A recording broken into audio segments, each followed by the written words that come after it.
you do Formula Academy now for the ladies. So what's after that? My question to you all. I don't. What's the succession plan? Yeah, what is after that? For them, you want females to join Formula One, but what's after that? I think with Academy and also Formula like F1 women or something like that before that, right? There was I think Jamie Chadwick was won like 3 years in a row or something like that. But today she's not even close to getting a seat. So this is my point there. Yeah. After that, what? Exactly. You promote all this, equalization. Yes, it's fine and good. It's Equality. yeah, but what do you get after that? Where do they go? Are they going into any Formula series? It's not for the current series. Like unfortunately for the current generation racers, it's the end of the road. But the point is, I think for them is to raise awareness so that they get more people through the door at the grassroots level. Because now they feel like not enough girls are getting into racing. Bro, already 5 years, bro. Well, I guess we are. If you're being realistic, like, do you think a female driver can join Formula One? Why not? If I'm being realistic, If Susie Wolf can, only went for a test, bro. But she was only a test driver. You. I don't think physically. She didn't compete lah. You apa lah? You Kumar. tinggal terus masuk driver.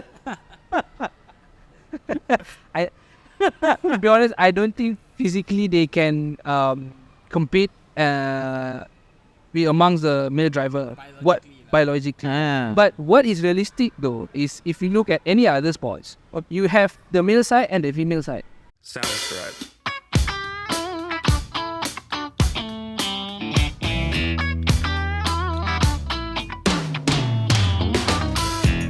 Hi guys, welcome to Paddock Show. I'm Harris, I'm Kumar. and we are back with Haziq and Eugene. So we are in episode 25. 25, huh? Very fast, Kejap je, Sekejap je. And we are coming towards the end of the year and 8 more races remaining. So today we're gonna discuss some random topics. Is that gonna be in particular one to concentrate on? So we have our pundits today, Eugene and Haziq. Upgraded. To have New pundits in here. Oh, to have some views and points to share on what happened during the last few races and also the off-track news as well. I think before that, we must touch a little bit about what happened in Monza.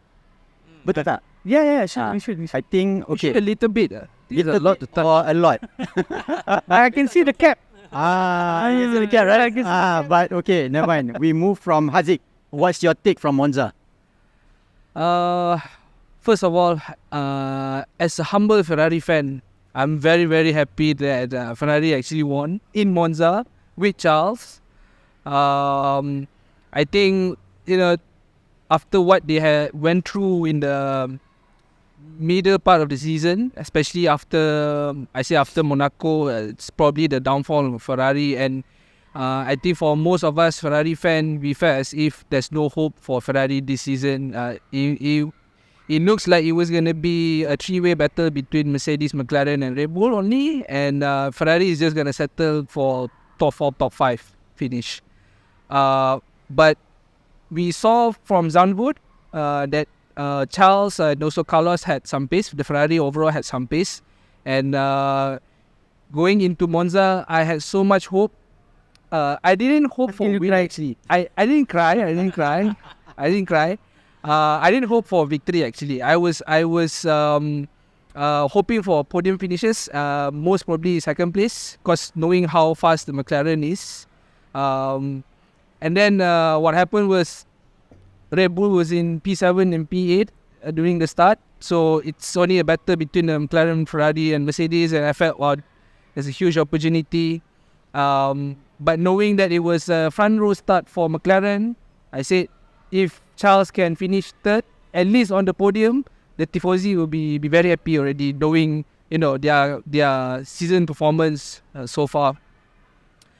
But boy, it turned out differently. They had a complete different strategy. The magic of one-stop strategy somehow works. I mean, we saw it with George Russell, but unfortunately it doesn't count. But when it was repeated in Monza, and that happened. I mean, the consistency as well, if you look at the data, just mind-blowing, and happy. Just so happy. I think Harris is probably the most happiest. Very happy. That's why you want to blunder like KFC today. How about you, Eugene? What's your take on Monza? I'd ask you, which one do you rate higher? The Monza win, Charles Monza win, Charles Monaco win, or your Whoa. I mean, I didn't expect to compare. Let's put aside the last one. That one's... It's a joke. Yeah, we all know. Congratulations, by the way. I think in terms of the whole intensity and the excitement towards the race itself, I think I will rate Monza higher than Monaco, even though for most Charles Leclerc fan, they probably rate Monaco win because they wanted Charles to win in Monaco so badly, not Ferrari to win in Monaco so badly. But in Monza, it's more of for the tifosi, so it doesn't matter whether it's Carlos or Charles, but you wanted a Ferrari win there. So for Ferrari, I would rate the Monza win. So what happened to Carlos lah? He played an important role though. Basically, he provides the data about the one-stop strategy as well. So, Yeah. To me, it's a win for the Ferrari team as a whole, not just for Charles. I agree. So I think following up to Azik's point, one of the more impressive things was you get to see Charles Leclerc nail lap after lap after lap in 122. So if you see the data of his lap times on the race, it was 122s every single lap. I think except for 122 or 123, but it was near bang on consistent 122, 123s despite the grading, despite the changing temperatures, the changing conditions, despite he was being in dirty air, then clean air, but he was able to nurse those tires, nail on the lap, no mistakes, and it was so easy especially at Monza, where you're on high speed all the time, and then when you slow down, it's so easy to flat spot a tire. Once you flat spot a tire, and that's it, the whole strategy is out the window. But he kept his cool, bang on the pace. This metronomic stuff that we see Max Verstappen pull off every time. Bang on, like you're supposed to be on pace. You nurse the tires and you don't mess up. Sometimes in our group, someone calls Leclerc Le Cher, right? So he's always and the famous quote, I'm stupid. So he makes mistakes, but that particular race, and there's a famous French Grand Prix where he lost the lead, crashed out, and he just screamed no into the radio, right? He's not safe from mistakes, but that particular race, I think he did a champion's drive. I think So it's about for the very first time, Ferrari did an awesome strategy. Yeah. They really got the papayas out of the box. Yeah. They really came they that hard cut from the those back. papayas. They sliced the papaya really hard this time around. Right. This is what I want to come to a point to say that, people talk about Max and Hamilton, say that they had the superior car all the while, and they capitalize on that, the superiority of their cars, basically, and of course their talent is there. What I want to highlight is Lando, despite having the best car out there, he's not delivering the performances that he's supposed to with the best car on the grid, and Piastri is chasing him. Right. So of course there'll be a team orders that will come to that later, and now McLaren is saying that they would rather be biased on Lando's side for the remainder of the races. Yeah, they were back Lando, right? Yeah. So what I want to tell is that this Monza Grand Prix proved that you need both. Yeah. Tires were out. He was 2.5 seconds slower than Piastri, but he managed it well at the early phase of the race to prolong the distance of the tires and bring the Ferrari home and win. So the drivers makes the difference, and then he's more calmer with his teammate, like how he give instructions, and he curses the racing team with it. Charles' During at one point. tires was 33 laps on, right? Yeah, Feel that. on hard tires. Yeah. So McLaren was chasing them 2 seconds a lap. Yeah, and They could have easily gotten him. but he kept his cool every lap. just delivered like a robot-like performance. And wait, go back. How consistent were our outlap? Yeah. It was so difficult to nail that. man.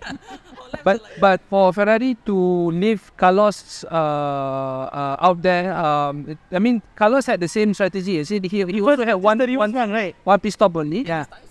And yeah, his tire was well fresher. But to leave him out, basically to disturb Oscar's chase towards Charles, that also actually helps Charles in a way, because it's difficult to overtake Carlos for a few laps because of the dirty air and everything. But obviously, because of Monza, it's a very high-speed track. Once you got the DRS, it's easier to overtake. But I do think that if Carlos was not there, he could have at least overtake Charles probably on the final lap.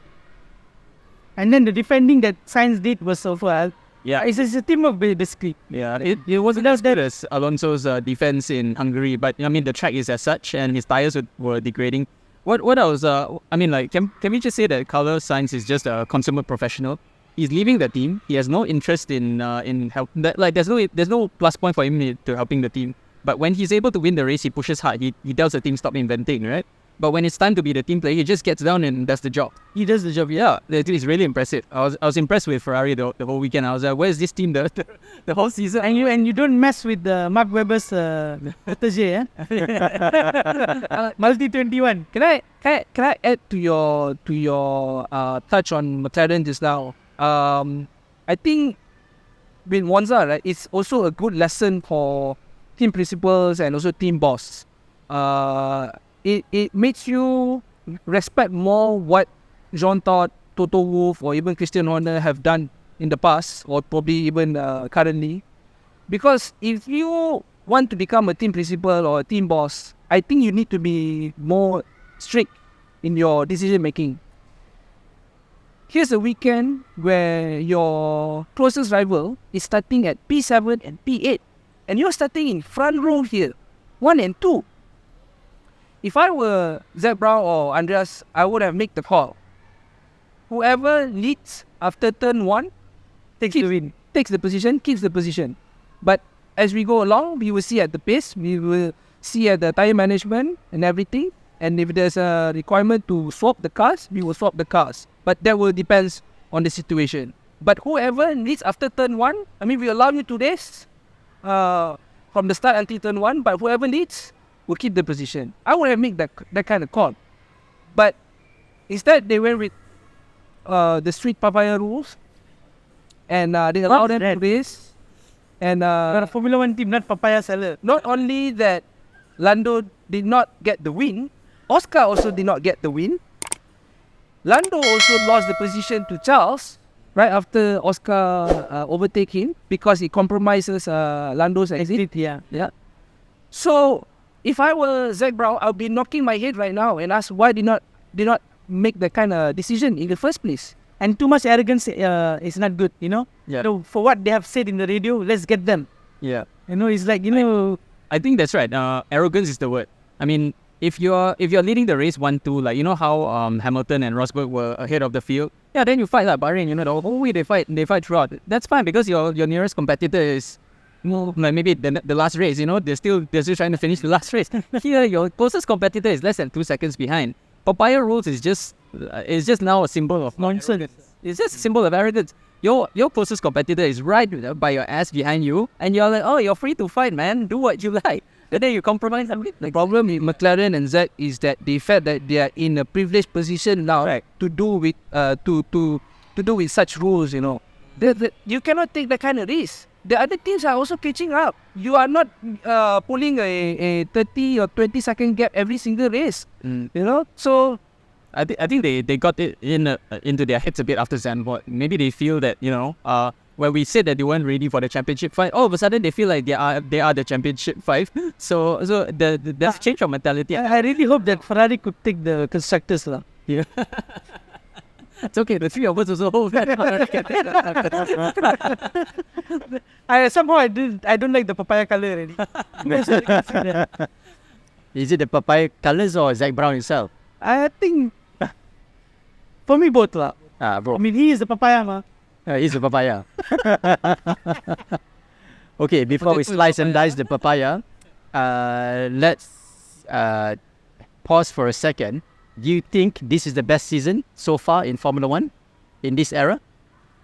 For this, I mean, like this current regulations, definitely. I mean, we have 2 or 3 years of snooze fest of just watching Max Verstappen drive from start to finish. I mean, second place and below was quite interesting, but we have waited. I think since the change of the rules, right? We toughed it out. We sat through the boring domination. Some people find it boring. I find it a bit amazing, but boring domination. And now we are blessed with this four-way battle for the race win. And now both championships are no longer like a sure thing. So yeah, I would say it's one of the more successful seasons. Yeah. What's the gap between first and second now in the drivers? 60 points. 60 points. 60 points. 25 points for the winner, right? Right. Yeah. No. Sorry, the constructors or the driver? Driver.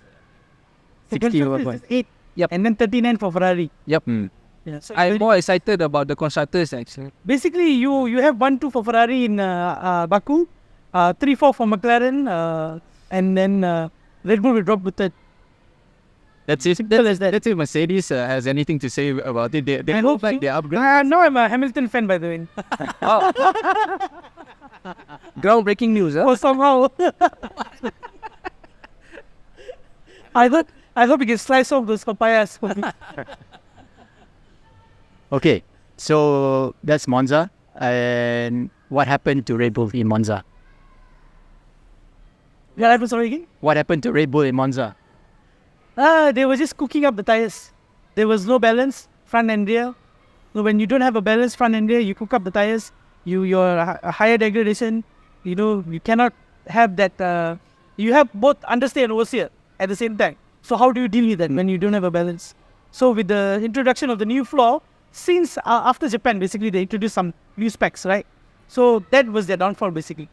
So from there, the direction they have taken, the technical team direction is totally out of the correct point of reference.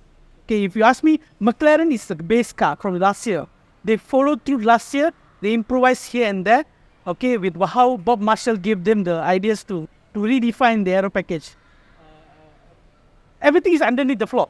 Whatever changes they are bringing now is all under the floor. So you cannot see visibly what's the changes. You can see some flips here and there, changes based on the track specific, but you cannot see what's going on underneath. Now their problem is the underneath. They are not able to get the balance right. So from Japan, their last win was Spain, right? So from Spain onwards, This 6 races, was it? Spain, yeah. 7 races. 7 races now. 27 races. He was 4 seconds ahead of Lando at that point of time. The car was draggy, could not able to have the understeer that Max wants. So Perez was complaining all along. Since I think his last podium, Yeah, but he was already complaining. I wanted to ask about that. What do you think about Perez all of a sudden coming out to say, right? Yeah, now if Max is finally feeling the problem, I had it all this while, but nobody listened to me. What do you think Actually, he's 50-50 lah. I'm kind of agree with that because what happened was Japan was the last time Adrian Newey gave feedback on the car. During a race session or race weekend, Japan. Wow, that's long. this was back in April. That was his last weekend, and then after that, Red Bull just cut him off. When you have your car prepared on that weekend, if there is any flaw, if a technical director gives an advice, what are the changes that you need to do here and there, it works. And then he dominated the Japan GP 1-2, right? Yep. After that, you don't have the input from the god of aerodynamics, of the technical director. You are lost, basically. You don't know what you're doing. And they keep on reverting back and forth with the old aerodynamic, new aerodynamic, changing the floor, changing the front wing, changing the engine cover. It's not working at all. And to add to that, right? I think after they announced Jonathan Whitley moving to Audi for Audi's project to become team principal, do you realize that there's also inconsistency in their pit stop? Yes. Because the passion is not there anymore. Yeah. Jonathan Whitley wants to go as soon as possible to Audi. Everybody's fighting. The power after, if I'm not mistaken, how do I spell his name? Dietrich Mateschitz or something like that. After he left, there was the power struggle. Everybody wants to go up. When he was there, Honor was talking to him, Newey was talking to him directly. So he had that ownership feeling that he can rely on someone, so that you have a stable management on the team. But now you don't have that. His son is not capable to do that as of now. So what people do, they rely on Christian Horner. Christian Horner, in some way, I would say he deserves to be there because he managed the team. He bring the team up. He bring all the geniuses together to make sure Red Bull had this championship winning team. But if you blame him just that because he don't want to give way to his position, I mean, it's not fair. He was the youngest team principal back then, and then he showed that the charisma, the potential of a younger people to be able to bring ashes of Jaguar to a winning team. So when the power struggle happens, of course, Christian Horner won't back down. He wants to be there. He wants to be in power. Okay. So with all this happening, they move out. So Simple basically, as that tall white drawing board in Milton Keynes was the heart and soul of Red Bull for the past 4 or 5 years of the World Championship. It stretches back all the way to the origins of Red Bull racing. I mean, it was there since then. They built the car. They plowed away during the Mercedes domination, and then now they're finally reaping the rewards. But right when they're reaping the rewards, everything fell apart. So right at the beginning, it just crumbled. Because the reason what I heard is that Newey was not given a chance to be more on hand to the car. You know, he's only given a chance to advise here and there based on the changes, minimal changes to the car. He cannot touch the car, cannot do the changes. So he felt like there's nothing there left for him to do. That was the same problem of why he left McLaren, right? Yeah, exactly. Like he was overseeing everything.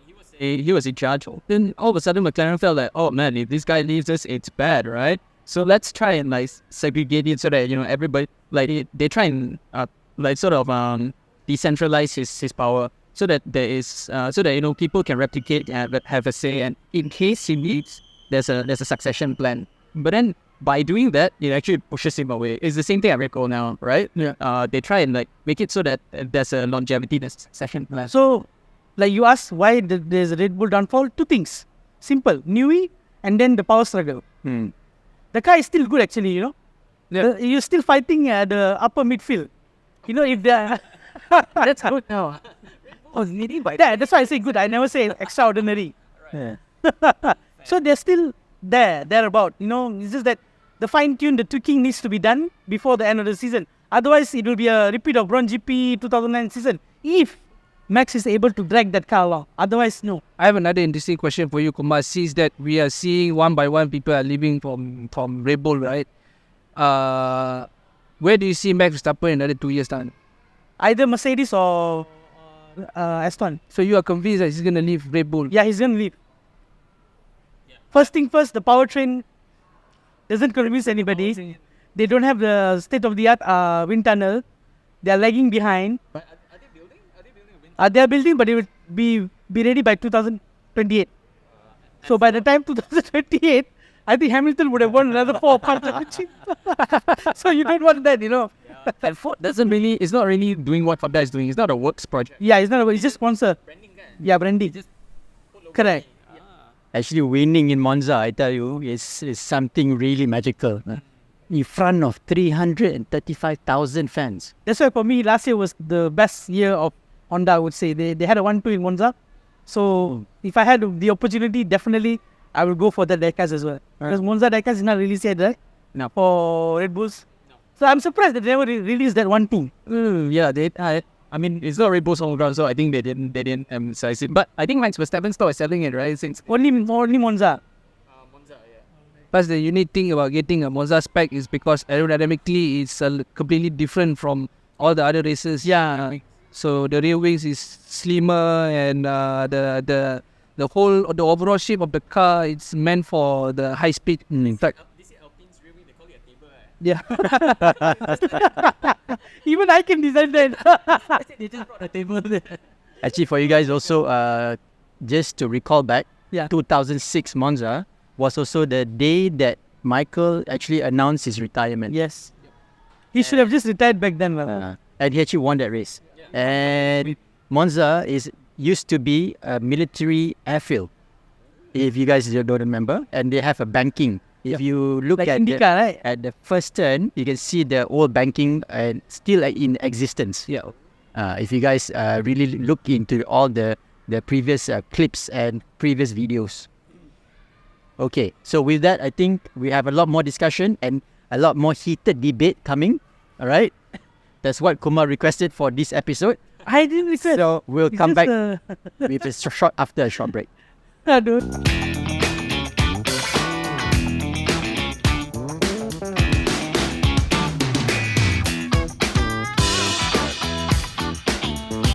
Hi guys, welcome back to segment 2. So yes, we are back with a lot of news.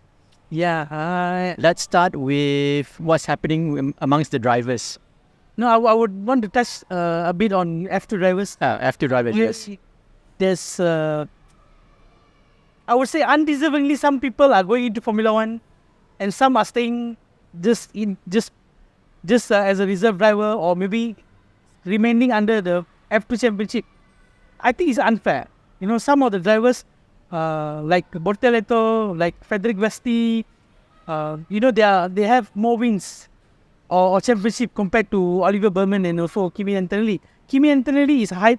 There is hype train that is going on at the moment. Also Oliver Berman. Okay, point to note, Baku is the race that they have done before. So if they do well, no surprising me.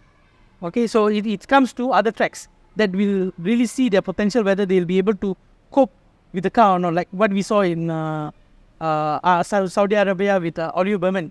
Oliver Berman was lucky that at that point of time, Ferrari was doing very well. The car was good and competitive that he managed to finish 7th. 7th, right? If I'm not wrong, he finished, Jeddah. 7th. So what I'm trying to tell is that it's a stagnant process in Formula 2 now. Maybe for the fans, you guys must also know that in Formula 1, Formula 2 and Formula 3 is like a feeder series. So in order for you to jump or make the jump to Formula 1, you must do well in the feeder series, which is Formula 2, Formula 3 and Formula 4. Be after your karting rounds. Okay, Correct. this is what Kumar is referring to. So you can come from Super Formula or Super GT or something like that, but you still have to have the fundings. You know, recently one of the drivers who was winning races, he was not able to continue Formula 2 series because not enough funding. So again, I want to just highlight the point that there are more talented people in the championship which is left out without a seat. Like a reserve driver in Aston Martin. Felipe Dragovic. Yeah. He's a champion. He's still not able to get a seat. And he won his F2 championship by a mile. He's like Exactly. level domination or Verstappen level domination. Yes, exactly. So this is the thing that I'm a bit frustrated. Yes, you need money to move on, but give a chance to people that really have talents. You know? Yeah, because if you look at the 4 drivers that's coming into Formula 1 next season, their records are not very good. Correct. They didn't even win the title. Yes, they didn't win the title, but then they are moving up because they're under the academy. When you have the money, you're under the academy, you're able to move up. I think this is what I think FIA, if you're listening to this, maybe the super license requirements needs to be fine-tuned. Yeah. Maybe you need to be in the top 3 or top 4 before you get you acquire enough points for the Formula 1 super license. It's top 4 actually. Top From 4. the previous series that I've... But you need to acquire 100 points, right? that one is a for super license. Super license. But in order for you to move up, you must be in top 4 position in Formula 2. Then if you are able to move up in Formula 1, if you have enough funding and also the team wants you, basically. So Eugene, who's the 4 Formula 2 drivers coming to Formula 1 next season? Kylie Pantro, Oliver Behrman, And Kimi. yeah. Only 2. And both of them are out of... You can look at the championship points. They are not even in top 5. 14th place right now. And the only seat left is in Kick Sauber. Kick Sauber and also RB. Yeah, Vika. Visa Cash App. So that Danny Boy is not confirmed yet. Not confirmed yet. Another thing that dissatisfied me is that Mick Schumacher. Also, Actually, he's not given a fair chance, if you ask me. Wasn't he? Didn't have enough chance in Haas? He was not treated well by Gunther and Haas team because of the fundings and all that. What I see is that yes, he crashed a lot, but the support was not there for him to develop as a driver. So you're saying that Mick has As a got champion, he has the talent. champion. He has the talent. For me, if you ask me, he has talent. He can do it if it nursed properly. What do you think of Mick Schumacher going to Audi and make it an all-German lineup? I would gladly take that. But again, you need fundings. Michael's foundation is running out of money. So Yeah, if you sadly. ask me, that's a difficult thing to do. That could be. You need sponsors. At the moment, Mercedes is absorbing him as a reserve driver, and also Alpine. At least he has some jobs to do. Yeah. But if you ask me, it's really unfair. He should be given another chance, to prove himself. Given a proper support, I think he can nail it as well. At least a decent driver. If I were to touch on Mick Schumacher, right, I think if you were to look back in I think he first started in 2021. I think his first season with Mazepin. To be honest, right, I think number one, how Haas has positioned him and partnering him with Mazepin doesn't really help actually, because to me, like, if you're a rookie driver, right, you cannot have two rookie drivers in one team. Right? I mean, I understand it's all because of money at the same time, and I think Haas at the time also was, especially what happened with Grosjean and Kevin Magnussen, they wanted a fresh new lineup for them. But for a rookie driver, you need the experience of a senior driver to somehow guide and also push you or push your limits. And because getting into Formula 1 is a completely new beast compared to Formula 2, right? So when you have two rookie drivers, right, you have no leadership, no guides, you have nobody to actually push your limits and all. I think that also contributes to Mick Schumacher's downfall in Formula 1, basically. But he was still average 4 to 5 tenths in race pace trim quicker than Mazepin easily, and only 1 tenth behind of Magnussen. But he was crashing a lot. He was crashing a lot. Yeah. So, and also I think another point is that I do felt that, I mean, this is beyond his capabilities. I do felt that if Michael was healthy enough to be around him, I think it would have been a different story. He would have been treated better. True. Yeah. And also had better guidance. Yeah, better guidance. I mean, you can't expect two rookies to develop the car. And without backing at the time, I think Haas was the setup of Haas was very poor. It's not what it is today. And Mazepin, I don't see him as a developing driver. Now he's a DJ. Oh, he's a DJ, yeah? Nice. Yeah, but and also Spinning a lot. Yeah, spinning a lot. still spinning. Spinning, bro. So you guys out there who are listening to us, actually in Formula 1, there's two types of drivers. There is the paid drivers, and there's also the talented drivers. The talented drivers are the ones who've got the salary from the teams. The paid drivers are the ones who find their own sponsors and actually pay for their seats themselves. No, 3 actually. One more academy. Yes, and the Formula 2 Academy. Yes. So there's 3 types of drivers in Formula 1 currently. Another issue is, you do Formula Academy now for the ladies. So what's after that? My question to you all. I don't see. What's the succession plan? Yeah, what is after that? You want females to join Formula 1, but what's after that? I think with Academy and also Formula, like F1 women or something like that before that, right? There was I think Jamie Chadwick was won like 3 years in a row or something like that. But today she's not even close to getting a seat. So this is my point there. Yeah. After that, what? Exactly. You promote all this, equalization. Yes, it's fine and good. It's Equality. Yeah, but what do you get after that? Where do they go? Are they going into any Formula series? It's not for the current. It's not for the current series. Unfortunately for the current generation races, it's the end of the road. But the point is, I think for them is to raise awareness so that they get more people through the door at the grassroots level. Because now they feel like not enough girls are getting into racing. Bro, already 5 years, bro. Well, I guess we are. If you're being realistic, right? Do you think a female driver can join Formula 1? Why not? If I'm being realistic, If Susie Wolf can, Only went for a test, bro. But she was only a test driver. You. I don't think physically. She didn't compete lah. You apa lah? You Kumar. tinggal nak terus masuk driver. To be honest, I don't think physically they can compete be amongst the male driver. Biologically. But what is realistic though is if you look at any other sports, you have the male side and the female side. Why not we have a Formula 1 championship just for female alone? That one I Formula think Academy lah. idea. But No, it's not but Formula 1. the car is slower than Formula 1. Please. I wanted to come to that point actually. You make a plan and like an end road for them, Formula Academy, that's it. And they spoke to them for Formula 3 or Formula 2. Yeah. Give a try, wow. You don't even do that. FIA don't even do that. I don't see that coming. So how you want to bring them forward? So that's a point for Ben Sulaiman to consider. Yeah, you can see a lot of UAE drivers are coming in as well. So what is after that for them? Or it's just branding and show off that Marketing exercise. marketing and stuff like that. Suzuki That is my shop sendiri. Yeah. Saya pun masuk sendiri. Kesian Williams. So, separate series for Formula One for ladies. I don't know. You want to waste money? Go ahead. Would that really interest the public though? Do you think? They will, but then more people are interested in London Norris instead. That's what I figured as well. I mean, Driver of the day. Even Bustamante is interested in, he's a fan of London Norris. okay, talking about drivers. Yesterday was P1, P2 in Baku. Okay, we saw several of them making the rounds. What do you think of them? One of them crashed yesterday, right?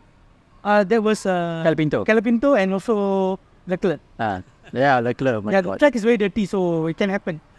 If Wait, you go offline, that's it. Kalau Pinto And Williams driver crashing. Colo Pinto. Yeah. The mono. Cola Pinto. talking about drivers. So basically, Oliver Behrman took over K-Mac, right? Yeah. So how did he perform yesterday? He did well. He was in top 10, right? For the test sessions. Or top 11. Top 11. Yeah. He was behind Hulkenberg, right? Yeah, he won there before. Oh yes, he won before. Yeah. Sprint race as also picture is he knows very well that track. So it shouldn't be a problem for him. I think for all our viewers, there's actually an interesting fact about Oliver Behrman this season. He is still sitting higher than Valtteri Bottas, Joe, if I'm not mistaken, Albon, and also, of course, Logan Sargent himself, because of the P7 that he got from Jeddah. So that makes Valtteri Bottas in the 22nd position, especially after Colapinto. Allah, you bagi Bottas. I saw a sorry, very fight nice clip yesterday That's interesting. during P2. If Oliver Behrman scores points, he'll be the only driver in Formula 1 to score points in two teams in a season, in a debut season.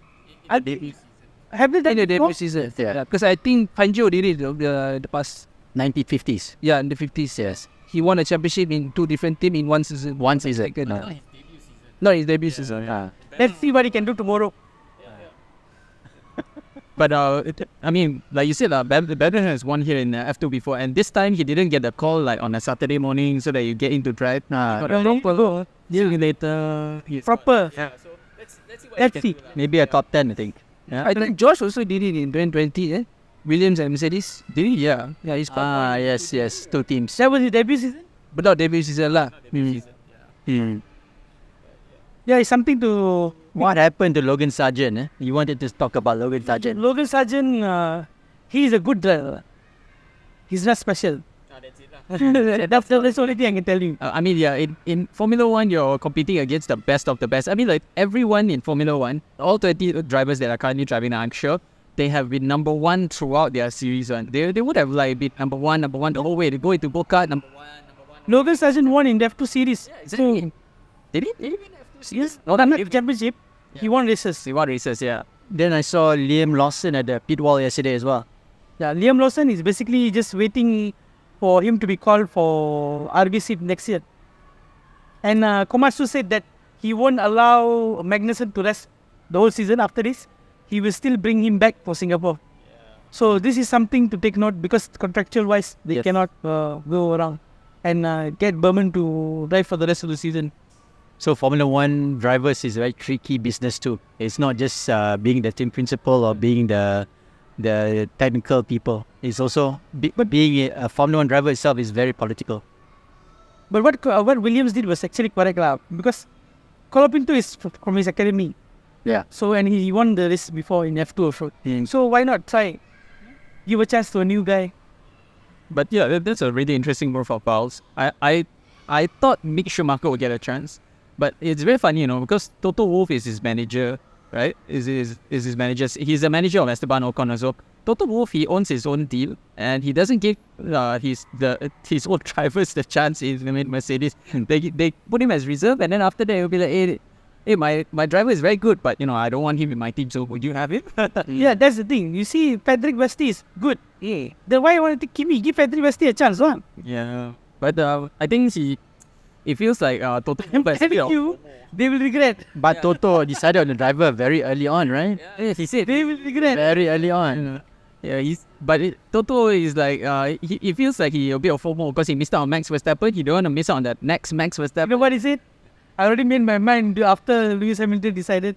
I know the press conference was so awkward now because he was like saying that, and then after that you're saying that, but in this time you also openly was saying that trying to You want to Max push Verstappen. Max. Yeah. George Russell is just sitting there. Who am I? Guys? What about me? That's why I say they don't highly rate George like how they rate other drivers. Yeah, but that was. He's a good driver, not special. Yeah, but that wasn't the song he was singing when he put him in Williams, and then he said they're ready to bring him to Mercedes. Again, bro, like when you put someone in a weak car, you can see the difference. Like Alonso back then in Minardi, how he was trashing some other drivers. 2 seconds, 3 seconds a lap faster. Yeah, but that's because his competition is Alex Young, right? Wow. Yeah. There was only one season. Yeah, you got it wrong this time. This is because he was competing against Alex Young. No, they had other teammates as well. Like in Renault, he was trashing Yano. Wah, Yano truly. Physical. Physical lah. Basically, Alonso crushed most of his teammates. Not Yeah. Alonso is different animal. Different animal. I said for Lewis Hamilton. Okay, talking about Alonso. Alonso is in Aston Martin. So we switch back to your cap. You are wearing the Formula 1 team Aston Martin. I'm wearing Jordan, bro. This is Jordan, that's Jordan. Yeah, you're right.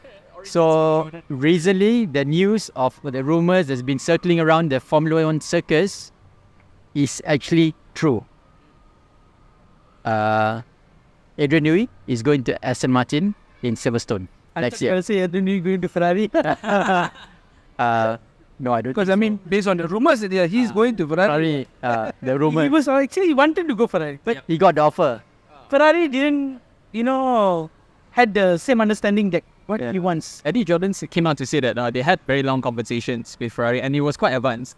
He up to the point where Adrian Newey was actually looking for houses in Italy to see where he can set up base. Surprising me, he got some shareholdership in Aston Martin Racing. Huh? Yeah, so let's run through what kind of position. What did he get? I'm sure you guys have listened to He's some. and managing technical director. So what does mean is he is the one controlling the whole technical team. Yes. So he has the 100% say on what to do, what not to do. Ferrari didn't allow that. Right, of course not. McLaren, he not interested because already seen them back then. He's like So- going back to an ex-girlfriend. Exactly. And then other teams, Williams has the old facility, so he cannot rely on the facility that much. Aston had all the new technology, the best in the market at the moment. So that convinced him. Of course, money matters. With that amount of money that you're gonna get, why were you? Wow, was the offer? There was like what, 30 million a season? Yeah. By the time we finish his podcast, he already make more than £10,000. And we are still. We're still counting him for him. But to be fair, I think the rumors were true lah. I think Ferrari just wanted him as an external consultant. Exactly. Rory Byrne, maybe to take over Rory Byrne. Yeah. But I think he was having none of it because. But let's see lah. Lawrence Stroll, he has a lot of money. Who has he hired so far? He's hired Adrian Newey. Then hires Dan Fellows. And I don't think that Cadelli for Ferrari. He actually, Dan Fellows is a quite a sad story. He left Red Bull so that he can spread his wings to get out of under Newey's shadow, and now he just to get under Newey again. He wanted to replicate what Newey did in Aston. Yeah. If you ask me, he did well in the first half of the season last year. After that, with the new upgrade, couple. Yeah. So and then you were saying Andy Cowell, is it? Yeah. The genius behind HPP, Yeah. Mercedes. Yeah, Mercedes HPP. Yeah. He's gonna work with Honda. Yeah. So- Enrico Cardell Yep. from Ferrari. How does so many people? My concern is you put a lot of chefs into one pot. Okay, you want to cook a fish and chips, but you have so many people wanting to cut the fish, so the fish will be sliced and diced and it'll be mushy, like a carrot soup. That's why I'll come to that. That's why he is a managing technical director. He is not partner or same as a colleague in that department. He is the boss. He has the same say as Lawrence Stroll because he's a shareholder. So you cannot compare the position like that. So It's a different delegated. You are saying that he is similar to what Ross Brown was in Ferrari? Ross Brown was the boss or not? It's not entirely, because if you look at the if you look at the organization, right, being a technical partnership, meaning and also being a shareholder, meaning you are bigger than the team principal itself. Adrian is not going to be the team principal for Aston Martin. I think Mike Wright will still be his contract is until 2026. And being a technical partnership, meaning that you have a bigger say than the team principal itself. This is something that he doesn't get in Red Bull, and it's also something that Ferrari cannot offer to him, right? So, if I were Adrian Newey also, especially reaching at that age, number one, Aston Martin is a lot nearer to his house. But number two, what's being offered in terms of the power that he can get, and also to work with a figure like Lawrence Stroll. I think he mentioned in the podcast to have somebody like Lawrence Stroll in a team and to be partner with him, it's difficult to achieve in other teams. You know, you like Ferrari, it's too big for them to offer such thing. So that's the reason why going Ferrari to Aston Martin cannot do that because Ferrari is a company. Okay, I ask one question. Which Formula 1 team has an existing boss? The existing boss, Mercedes? No. No, Mercedes Mercedes is a company. reports to the board. Yeah, you report to the board. as an existing boss of the company. Of the I racing think team, McLaren. Alpine? Alpine? Alpine, it's only Alpine is a manufacturer, same like Ferrari and Mercedes. So who you have? Haas is a privateer, small team. Sauber is a privateer. Well, I think Lawrence Jordan. Eddie Jordan was the only boss back then fighting with the top teams. And Lawrence took over that principle until now. Yeah. He's the only boss in Formula 1. Yeah, Owning a team. Boss that owns a team. and not only that, because when I read further, right, Lawrence was also owns 25% the consortium team, the consortium company that actually bought Aston Martin, the brand, the car brand itself. So he is 1/4 owner of the Aston Martin brand itself, not just the Formula 1 thing. So I think that ownership also influenced Adrian Newey to be part of this new development, I would say, from Aston Martin. They are also having another shareholders coming, 25% from America. We don't know the team, the company name yet, but they will be also boosting in terms of money to them. Aramco is fueling for biofuel coming up soon. Yeah. Honda and Aramco together, Valvoline. Yeah. So it's all in place. If whether it works or not is different story. And also a new state-of-the-art facility. Yes, The factory that they moved in. it's super high tech, as they say. Do you see Alonso world champion to 2027, 2028? I hope so. I think he got a chance next year itself. Next If year? he becomes a champion next year, That fast? just to say, if he becomes a champion next year, Lance Stroll will stay in Aston. Max can come on board. In 2026. February 6, yes. So you mean Max will be partnering with Lance Stroll? Yes. Another Sergio Perez. That means But actually, I agree with Kumar because, right, contractually, Adrian Newey is not allowed to start until 2025 March. Correct. That's contractually. That means he's not able to draw his drawing board, go into the office and all that. But there's nothing in the contract that, you cannot actually police that so hard. He can be on a Zoom call.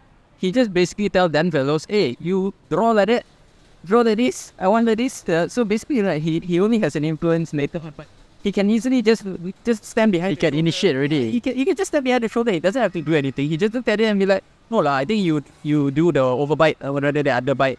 But there's nothing to stop him. changing the floor, changing the wings. Yeah. He can always give feedback here and there. Yeah, exactly. So he can just look at it. He can't really draw it. But Honor was not happy with the announcement. He was so bitter. He said you were on gardening leave. You're not supposed to do that.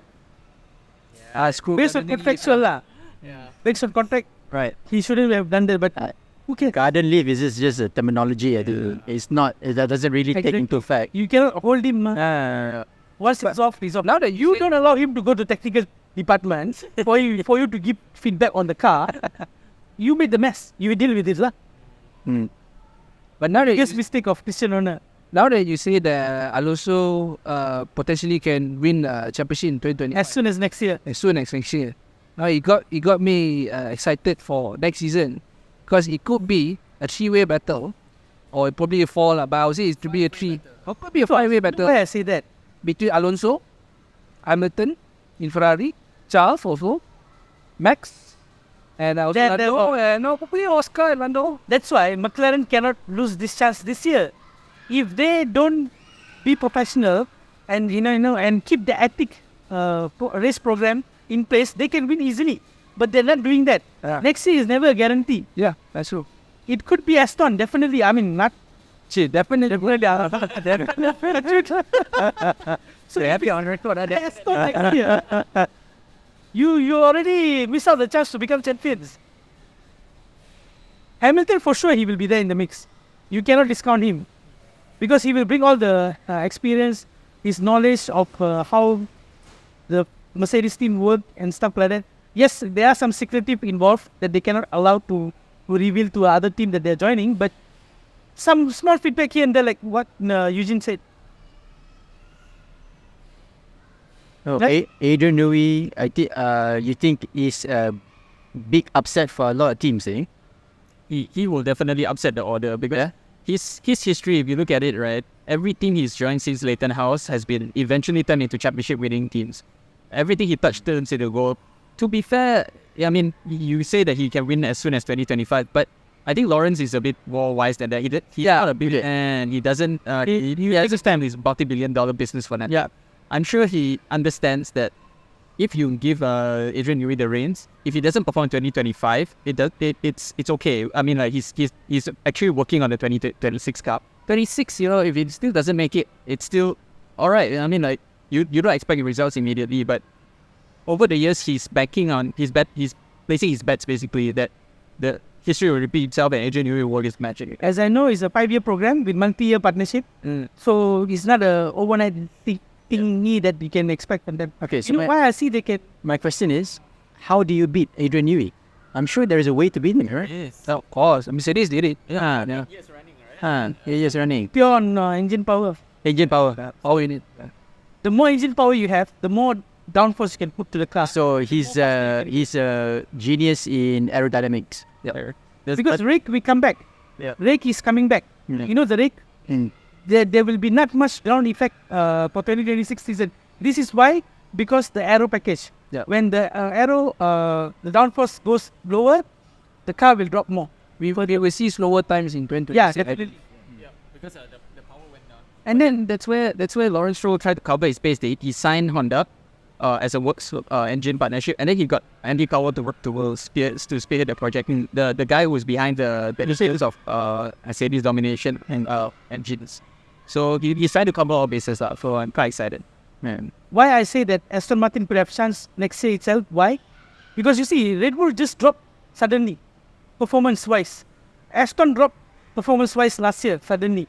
Ferrari dropped performance-wise last year suddenly. Mercedes as well at times. So when you see that, you can say that yeah, there's a chance of Aston coming back at least next year with the current car. Maybe some tweak here and there. Of course, they already taken the Red Bull philosophy as aerodynamic baseline. So maybe have a chance. As much as we are praising Lawrence Stroll for setting all this up, right? There's one final thing that he has to do is to get rid of his son.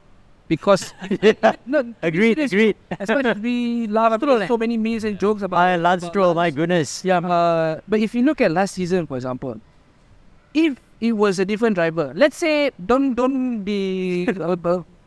put Hamilton or that kind of driver. Let's say we put Ocon or probably Albon or Gasly partnering with Fernando Alonso. I believe they would have finished second or third last season because Fernando keep on getting podiums, whereas Lance is stuck at P7. Yeah. Sometimes not even the point finish. Shaddy's car.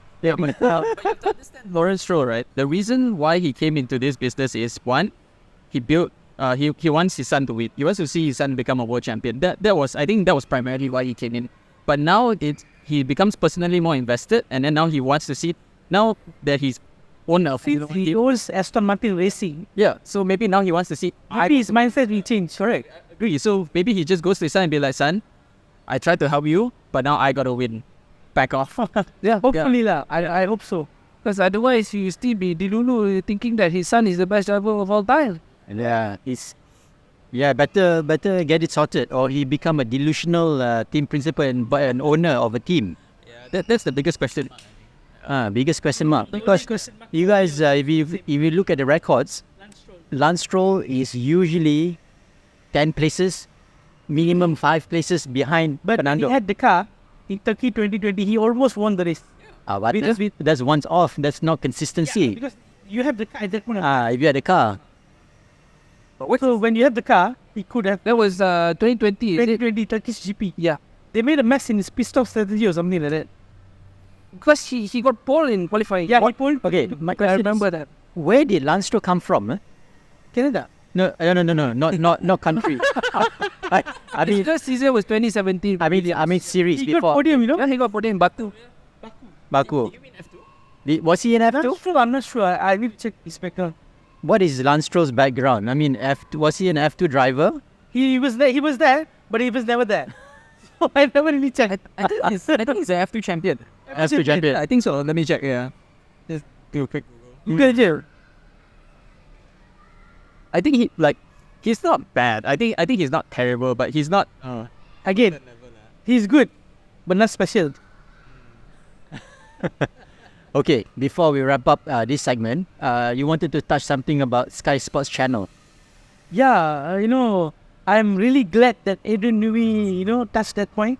That how biased Sky Sport is. What happened? So you're talking about Martin Brundle and The whole other guy? team actually, The the whole team. channel. You are, All the pundits. yeah, you are an international broadcaster, but the way you operate is like nationalistic. Only concentrate on British drivers. Whatever British drivers does or wrong or right is always biased towards them. Okay. So what Adrian Newey highlighted was that what happened in Abu Dhabi 2021 is because of the way it was portrayed to the viewers. Red Bull is the villain, Max is the villain, Max is the cheater, Red Bull is the cheater. In fact, the blunder was made by the FIA. Even FIA followed the rules. My Messi.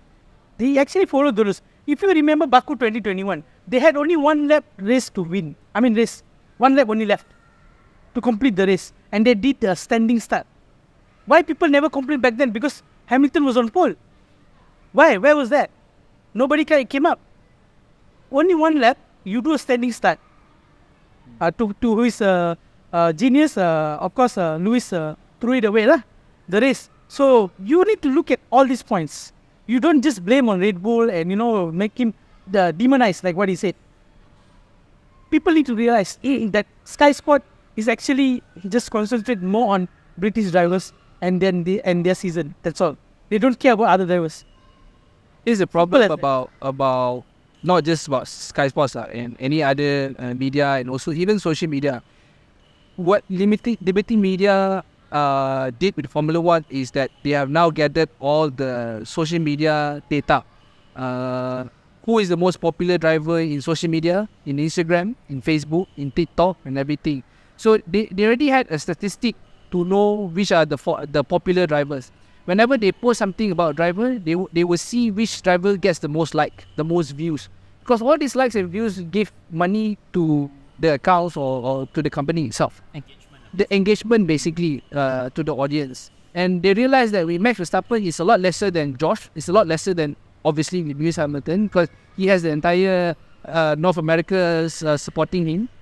And also Africa, I say. And then Lando also is getting more popular among the girls, Carlos as well.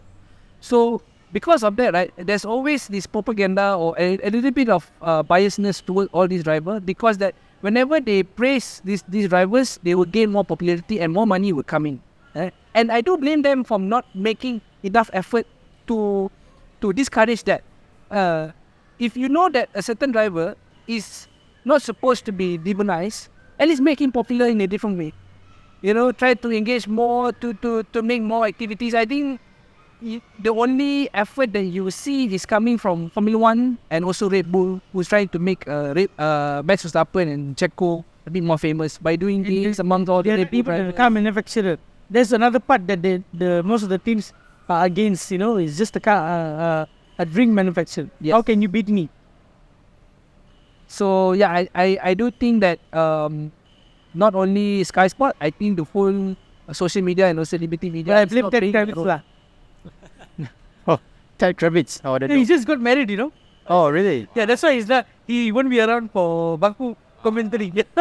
Busy somewhere else. It's also a sign of F1 moving away from the Sky Sports broadcast, because now if you see the YouTube highlights, right, by Formula One official channel, they use the F1 TV broadcast. That is so good, man. The commentary, the feedback, Yeah. the after race program. Yeah. No, they're very equal. Yeah, Julian They- David Coulthard. Yeah. But if you look at the Sky Sport, there's one Negro driver, female Negro driver. Oh, Naomi. Naomi, right? Yeah. Naomi Schiff. No matter how much Max Verstappen wins, she never praised him. Never.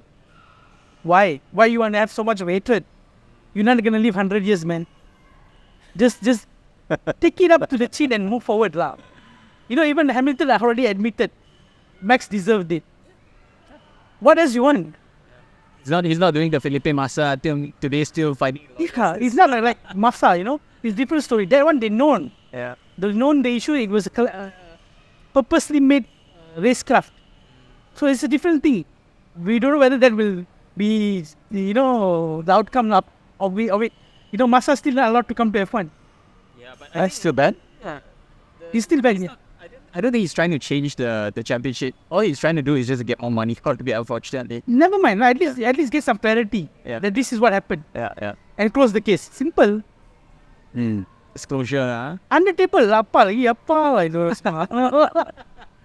Make a mess out of it. Cannot wait. Nicole already jumping that time. In 2016, Nico Rosberg paid Mercedes 350,000 euros Oh, for the crash, is it? for the damages. My goodness. And Hamilton also, I'm not sure. Both of them got They fined. had to pay. Yeah. Toto was like, no more fighting. This is your deal. And they didn't repeat again in Australia. They were smart to do that. I think the bill got to them. Nico was good. I thought, a bit cloudy, but he was good in race 3. He's good at He racing. can fight. Yeah. Can fight. He's not afraid. He doesn't back out of the fight. Yeah. 2014 he wasted. 2015 he wasted. 2016 he got it. Then after that, bye-bye. Yeah. He was like, I'm done. And now he's a commentator. I appreciate his commentary, though. Please, Nico Rosberg, don't do any selfies, please.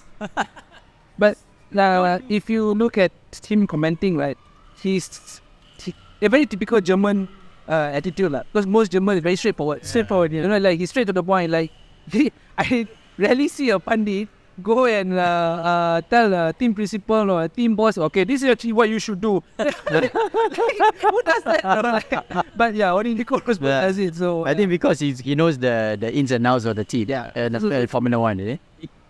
He's won the championship. He's done it before, so he's not afraid. Oh, Mika Häkkinen condemned Checo in F1 media as well. Yeah. He said, better get your ass there or get out. Mika condemned Checo, Mika condemned Red Bull for their performances just a few days ago. Yeah, a few days ago. So if they don't back up, that's it. He's on the Max side of how much Max can do. must be a tough position for you, knowing that Mika is one of your favorite driver and now he's gonna No lah, but he's genuine at least. being realistic lah. He's realistic, He's not that being said that bias or something like that. No. Because Memang Red Bull teruk mah. every F1 driver should have an expiry date. I mean, if you don't perform within a certain parameters or certain years, get out. Give everyone No, a I chance. give you 100 million. I want the race seat. You will get out back. No, right? That's the same exact case for Ferret and some other drivers as well. It's all the money. Or maybe Red Bull is saying, look, in the past we've been doing it wrongly. We want to make changes. Want to give opportunity. So we will stick to driver and we will continue to develop Checo. Because all this while they keep on changing drivers. And they can use that. Yeah, they're just doing it to keep Max happy or whatever it is. Because Max wants stability, as I said. It was Lance Stroll would be a good fit. Don't disturb my championship. Or George Russell wouldn't be a good fit for Max. No, He'll be entertaining maybe. And I don't think Max and Alonso also be a good fit. No, that's why Alonso will go off.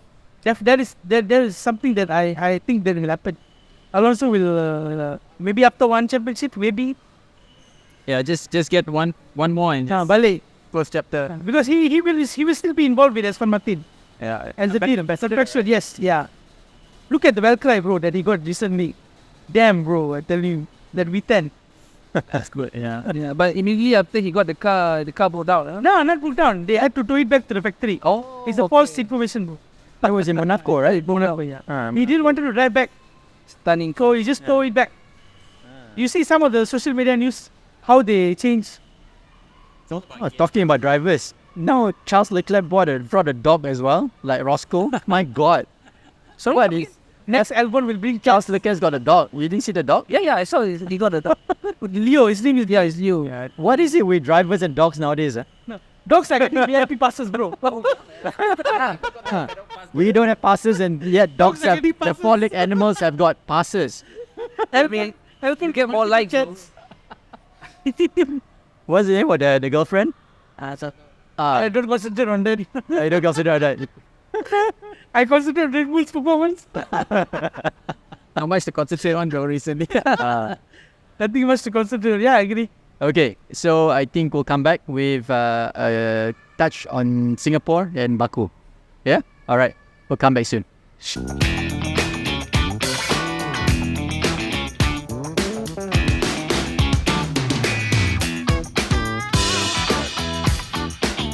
Welcome back, guys, to our last segment for episode 25. So, when you hear this, Baku might be over and Singapore will be coming up. But however, let's just touch a little bit on Baku's predictions and also performance by the teams. So, let's go to Haziq. What do you think Baku will reveal this time around? But interestingly, a few teams have brought some upgrades. We saw from Red Bull and also the Mercedes. And also interestingly, during free practice, we saw some pace from Red Bull. So I was about to predict maybe either McLaren or Mercedes, but since we are looking at the Red Bull data, I think there might be chances for Red Bull win as well in Baku. Wow, okay. For Singapore, if we based on last year's data, Red Bull will struggle. And normally Ferrari has always been strong in Singapore. So for now, I predict it's going to be Ferrari win in Singapore. Eugene? I think this year has been very interesting because everything in terms of regulation that when a team brings upgrades, you cannot really call it upgrades anymore. The car doesn't really go faster sometimes. We saw it with every team, and now we are seeing it with even Red Bull. They run into problems when they bring upgrades. Sometimes the upgrades become downgrades. They should just call them like new parts. New parts. They shouldn't just call them like strict upgrades. Adaptation, basically. Yeah. So and some of them, the only ones that have shown consistent progress with upgrades is McLaren, and Red Bull sort of lost their way since Japan. But I feel for Baku, my prediction is there'll be a safety car. We'll finally see Bernd Maylander put back to work again. It's a track. Can you overtake in Baku? Definitely. Which turns? Like it. There is 20 turns. Kilometer straight. And I think the ones I saw is the last turn, the last finish. The start finish. There's the longest straight. However, it also has the shortest it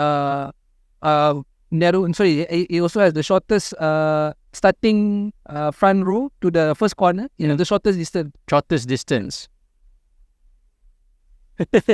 The castle section is very extremely tricky. A lot of drivers overshot, FP1, FP2. So I suspect So safety car. But I'm not convinced that tires will explode because this year all of a sudden strategy it shows that Pirelli's tires this year have been very strong. All of a sudden the two stops become one stop and then suddenly they win the race. I think a lot of people does not give good enough credit to Pirelli this season for giving a very reliable tires. But you cannot replicate what happened in Monza and No. because that's a lot. Yeah. That 2 kilometer straight is crazy. Yeah. Oh, possible. Yeah, no. Yeah, but still, my backing is on the safety car, and then we'll see some interesting Will Baku still be a four-way fight, you think? You guys think? I think so. Yeah, still a four-way fight. Still a four-way fight. No, I think 3.5. Who's the other half that you took over? Huh? It's free practice, one. Oh, they are 5 seconds off the pace, bro. Hey, but yesterday he did well. FP1, FP2 was okay. Mind you, Checo is the only repeated winners of Baku, if I'm not mistaken.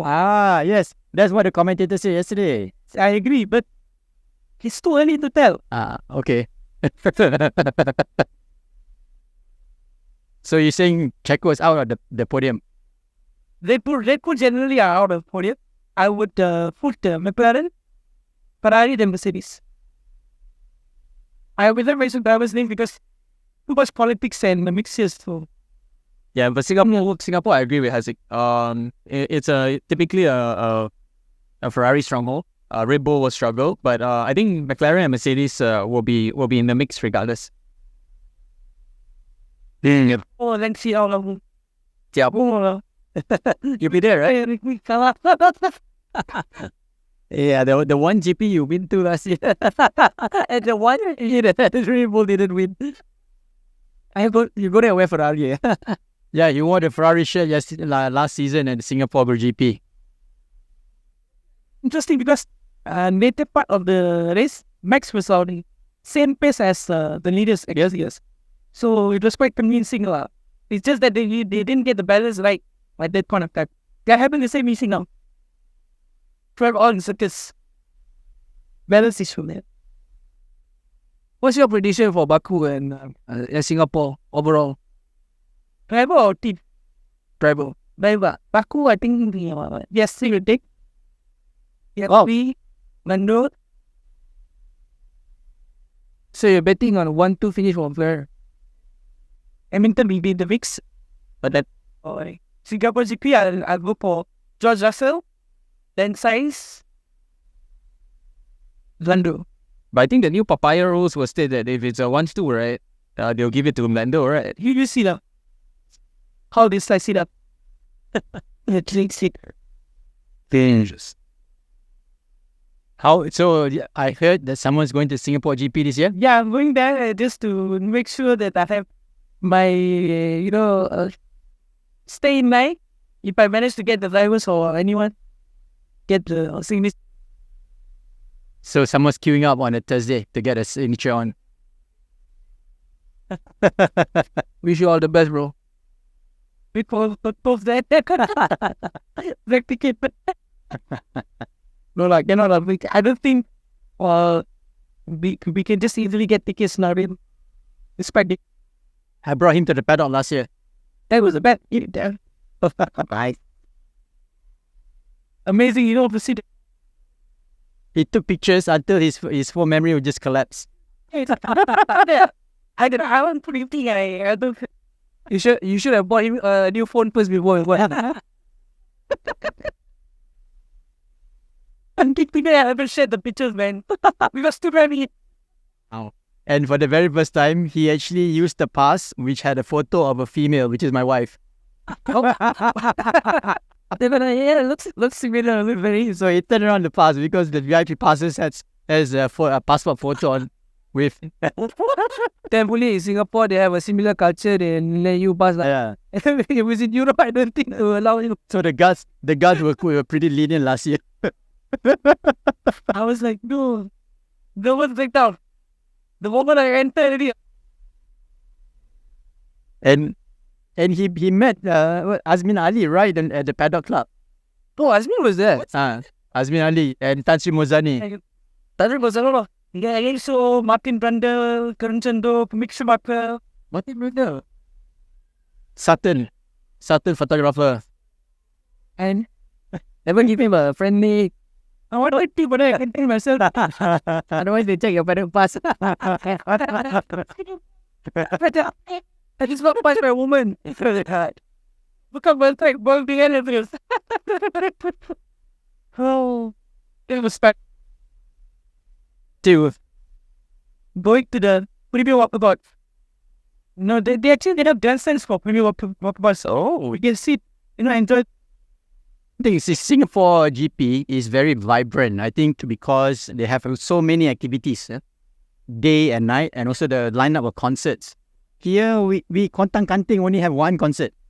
Over there they have 4 zones: Zone 1, Zone 2, Zone 3, Zone 4, and simultaneously.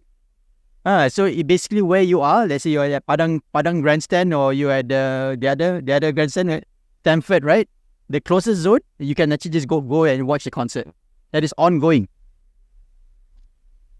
That everybody can gather and sit there and And Singapore is the whole city. They have merchandise everywhere on Orchard Road, at Marina Bay, at Resorts World. They all open up. Pop-ups everywhere.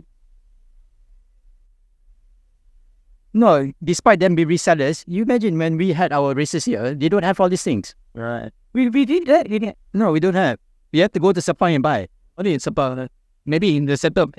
Central Kia only one place, Kia Tower. Rams Road, old shop lah. Oh, KCC also don't have any. Only Petronas only.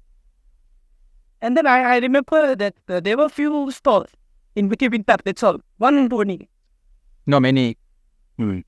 So I say they were not doing enough engagement outside the site itself. We have been trying for all along. When you don't do exposure, how do one people to know?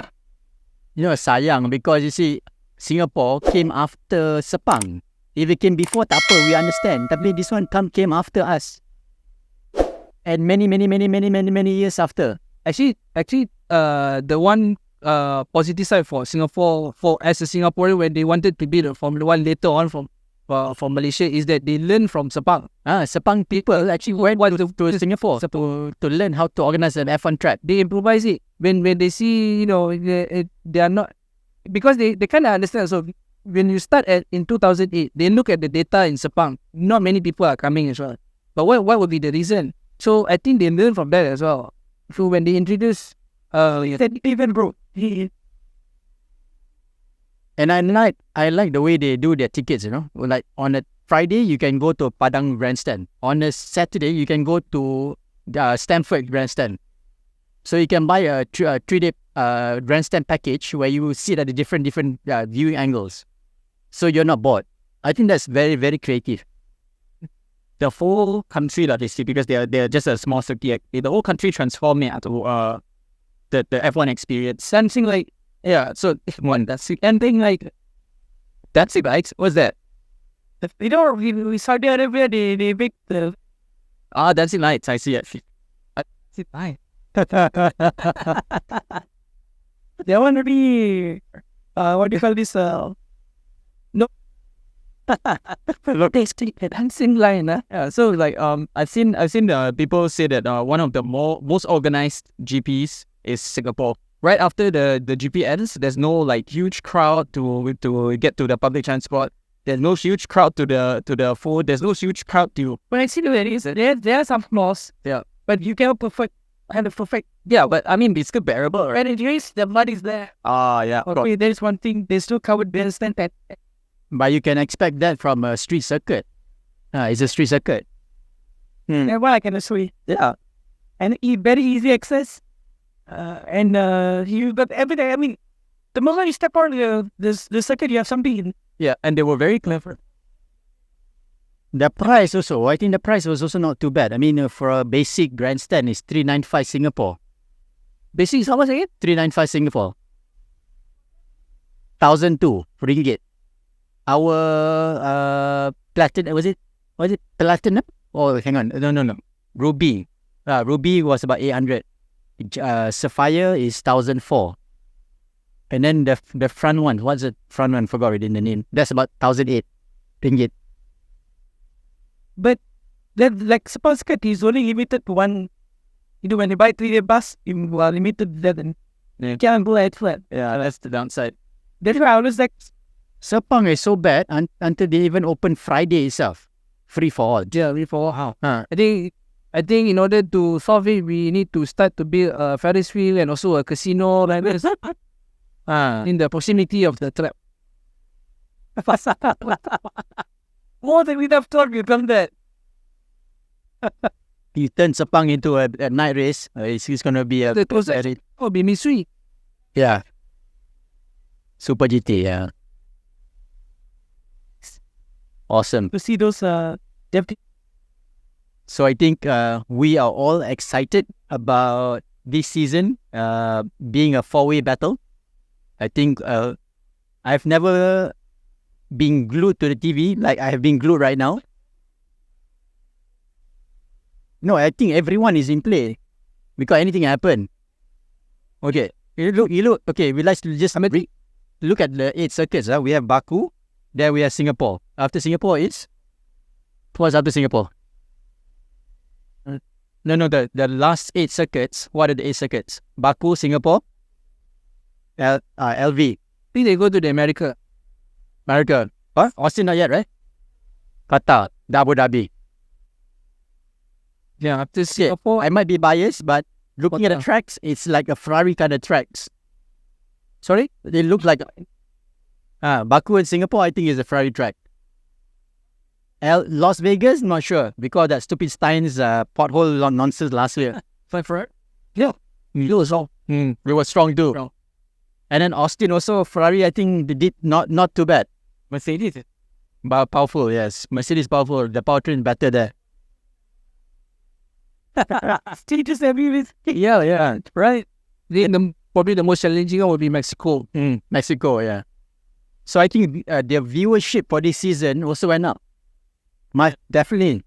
So I know you hate this, but I know you don't like Drive to Survive. But Netflix will make a killing next year. Yeah. I think they have too many storylines. The bid what? Bid will Yeah. It's not. I think for Netflix, it's not. It doesn't really come down to how good the season is. It's how you direct the whole show. Yeah. I mean, the first 2 seasons, I think I appreciate most maybe because I think the storyline is a bit more organized. Then suddenly it's like everywhere. You know, like footage is from a different scene, but where you are talking on a different topic. You know, and so the cast out is different. Yeah. So I think even if you have an exciting season, but if you are directing or you are if you badly organize the whole storyline, you won't get a great series. True. All right, guys. So for you guys, our episode will be out just before Singapore GP. So stay tuned for to be released in YouTube. So enjoy the next 2 races, and we'll come back with episode 26. All right. Thank you, guys. Thank you, Azik. Thank you, Eugene. Thank you. Bye. Bye.